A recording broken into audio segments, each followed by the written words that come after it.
Ok, bon, on va commencer. Donc ce soir, on va s'intéresser au bateau de Thésée.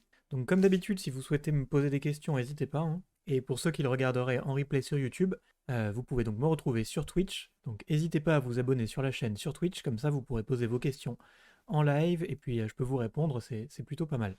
Donc le bateau de Thésée, c'est une expérience de pensée philosophique. Donc ouais, Thésée, c'est donc le roi mythologique qui est censé être la création de Athènes. Et l'histoire veut qu'en fait, pour honorer Thésée, eh bien, chaque année, les Athéniens reprenaient son bateau et puis faisaient un petit voyage avec son bateau en son honneur. Mais le problème, c'est qu'au fur et à mesure du temps, eh bien, le bateau va commencer à s'effriter, les planches vont commencer à s'user, et donc petit à petit, en fait, le bateau qui était à l'origine, le bateau de Thésée initial, original, avec des matériaux spécifiques, des planches spécifiques, des cordages spécifiques, etc., eh bien, au fur et à mesure, ce bateau va devenir légèrement différent. Et donc les Athéniens vont commencer à remplacer petit à petit les pièces qui le composaient. Donc, si à l'origine on avait le bateau et donc composé, on peut imaginer, de planches, eh bien les planches vont commencer à s'effriter et donc les Athéniens vont petit à petit les remplacer par d'autres planches. Donc à l'origine, on avait une planche qui était d'un certain matériau et cette planche est remplacée par une autre.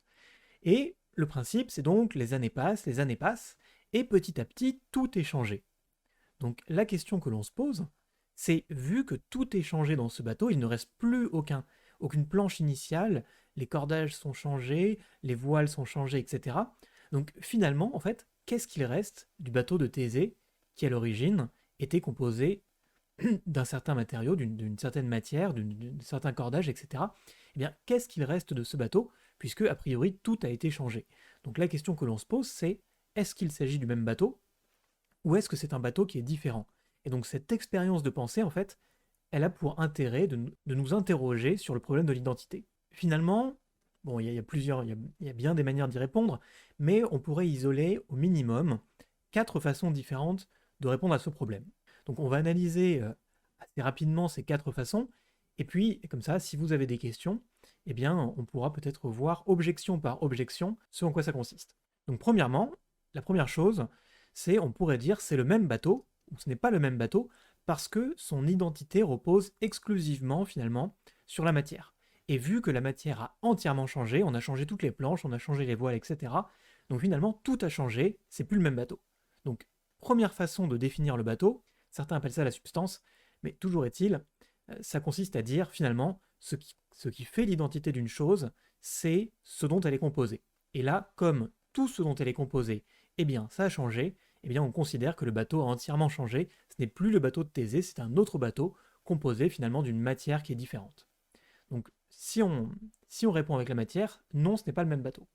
Ensuite, deuxième façon de considérer les choses, deuxième façon, on peut considérer que le bateau, il n'est pas défini par sa matière, mais il est défini par son histoire, par finalement son ensemble, et c'est pas simplement les planches qui le composent, mais c'est en quelque sorte la façon dont les Athéniens le perçoivent, et de cette manière, eh bien, le bateau, on pourrait considérer que c'est tout de même le bateau de Thésée, même si toutes les planches ont été changées, parce que son histoire, eh bien, elle n'a pas changé, il est toujours raccordé par la mémoire des Athéniens à Thésée.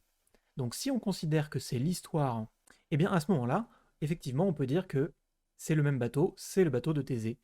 Donc déjà, vous voyez, 2 manières qui s'opposent. Si on considère que c'est par la matière, eh bien, ce n'est pas le même bateau. Si on considère que c'est par l'histoire, donc le point de vue des Athéniens, on peut considérer que c'est le même bateau. Donc déjà 2 points de vue qui s'opposent. On le verra par la suite, mais justement c'est un peu ce qui sépare des philosophes. Il y a une façon de considérer l'identité qui considère l'identité comme quelque chose d'interne. Et le problème du bateau de Thésée, c'est que finalement, il n'a pas de perception interne. On ne pourrait pas dire que c'est comme par exemple un humain ou même un animal. Il n'a pas une mémoire intérieure de sa propre existence. Et donc finalement, il ne peut pas se définir par lui-même. Alors que si on le définit d'une manière externe, c'est-à-dire non pas par sa mémoire interne, mais par la mémoire des Athéniens, eh bien à ce moment-là, peut-être effectivement que la mémoire des Athéniens permet de conserver l'identité du bateau de Thésée par l'extérieur. Ensuite, il y a une troisième façon qui mêle un peu les 2 points de vue. C'est une façon qui mêle à la fois la matière et l'histoire.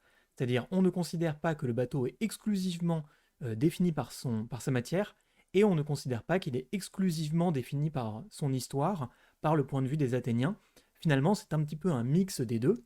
Donc finalement, et ça permet de résoudre pas mal de difficultés parce que le problème, le problème du grand 2, par exemple, c'est que s'il est défini exclusivement par la mémoire des Athéniens, eh bien on pourrait dire que finalement il n'y a aucun lien réel entre le bateau actuel et puis le bateau historique de Thésée.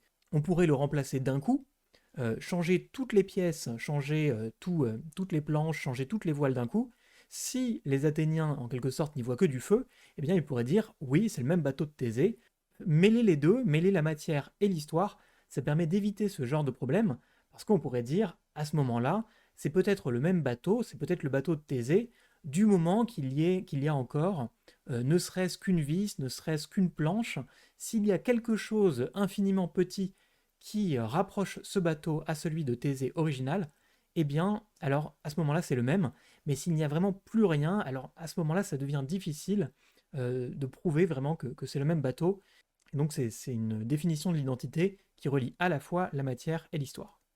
Et puis, bon, vous vous en doutez peut-être, mais la quatrième façon, si on a défini la première comme la matière, la deuxième comme l'histoire, la troisième comme un peu des deux, eh bien, la quatrième, on pourrait la définir comme finalement ni l'une ni l'autre, et à ce moment-là, c'est ni la matière ni l'histoire qui permet de définir le bateau de Thésée, mais ça pourrait être bien d'autres choses. Ce serait impossible en quelque sorte de fixer véritablement une définition de l'identité qui se base exclusivement sur la matière ou exclusivement sur l'histoire, ou même un mix des deux, mais finalement, l'identité, ce serait quelque chose d'un petit peu impossible à définir. On sait intuitivement quand on est en face de quelque chose qui est la même chose, mais c'est impossible de dire précisément ce que c'est. Et donc, voilà, c'est un petit peu les quatre façons de définir, de définir l'identité. On pourrait réfléchir à d'autres façons, mais vous voyez, cette histoire du bateau de Thésée, elle est assez intéressante parce qu'elle permet de soulever pas mal de paradoxes. Et c'est ça qui est intéressant. Encore une fois, bon, c'est de la philosophie, donc il n'y a pas vraiment une réponse qui est la bonne. Ça dépend seulement de la façon dont on va définir l'identité. Et à partir de cette définition de l'identité, si on est cohérent avec nous-mêmes, eh bien, on va pouvoir dire que ce bateau de Thésée, c'est le même ou ce n'est pas le même. Tout dépend de la manière dont on va définir l'identité. Et si on est cohérent, eh bien, on va avoir des principes qui vont en découler. Mais par exemple, c'est assez intéressant de partir de ce bateau de Thésée pour s'intéresser à l'identité personnelle. Parce que là, évidemment, c'est un bateau, donc encore une fois, on ne va pas dire qu'il a une mémoire personnelle, mais si on s'intéresse à l'identité humaine, à l'identité d'une personne, eh bien on peut se demander qu'est-ce qui fait qu'une personne reste la même personne. Puisque si on prend par exemple un enfant et qu'on le compare à différentes étapes de sa vie, eh bien cet enfant va être composé d'une matière qui est quasiment entièrement différente. La personne que j'étais quand j'étais enfant est vraiment différente de la personne que je suis actuellement. Et pourtant, je suis assez tenté quand même de dire que je suis la même personne. Donc est-ce que ma personne est définie par la matière qui me compose, par les atomes qui me composent, si vraiment on va dans le plus petit, ou est-ce que c'est composé par autre chose? Si on rejoint la deuxième définition que l'on avait donnée par rapport à l'histoire, on serait peut-être tenté de dire que non, finalement, ce n'est pas la matière qui nous compose, mais c'est davantage notre histoire personnelle. Et à ce moment-là, ce sont nos souvenirs, ce sont toutes les expériences que l'on a vécues qui pourraient nous définir en tant que personne. Et par exemple, cette vue, ça permettrait peut-être de se poser des questions en se demandant est-ce que si on transfère tous les souvenirs d'une personne dans un autre corps, eh bien, est-ce que cette personne reste la même personne ou est-ce qu'elle devient quelqu'un d'autre? Et donc, c'est ce genre de question qui peut être intéressant de se poser. Et puis, de la même manière, si on s'interroge sur la définition qui est basée sur la matière, est-ce qu'une personne qui reste dans le même corps mais qui perd tous ses souvenirs, par exemple une personne qui a Alzheimer, eh bien, est-ce qu'elle est véritablement la même personne? Ou est-ce que, vu que l'on définit cette personne par ses expériences qu'elle a vécues, eh bien, est-ce que cette personne devient différente? Donc voilà, ce sont ces genres de questions qui, à mon sens, sont assez intéressantes, qu'on peut se poser par rapport à l'identité, et puis que le bateau de Thésée permet de soulever. Donc voilà, c'est une petite expérience que je trouve plutôt sympa, qui permet direct de se mettre dans le bain de la philo, Donc j'espère que ça vous aura intéressé. Et puis si vous avez envie donc de poser des questions, etc., encore une fois, vous pouvez vous abonner à la chaîne sur Twitch pour me voir en live et poser les questions en live, c'est plus intéressant à mon sens. Ou alors vous abonner sur la chaîne YouTube pour revoir les vidéos en replay. Donc voilà, j'espère que ça vous aura intéressé. N'hésitez pas à m'envoyer vos questions, des vidéos qui vous ont intéressé, etc., que je pourrai commenter. Et puis, en attendant, on se voit dans le prochain stream.